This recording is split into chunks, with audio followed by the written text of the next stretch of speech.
Magandang hapon, Bagong Pilipinas. Narito ang Police News Express sa oras na ito.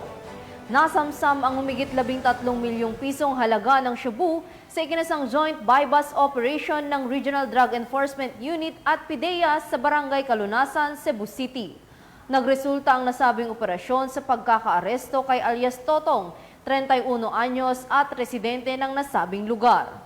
Nakuha mula sa sospek ang 13 plastic sachet ng hinihinalang shabu na tinatayang may timbang na higit 2,000 gramo at nagkakahalaga ng 13 at 900 milyong piso kasama ang iba pang mga ebidensya.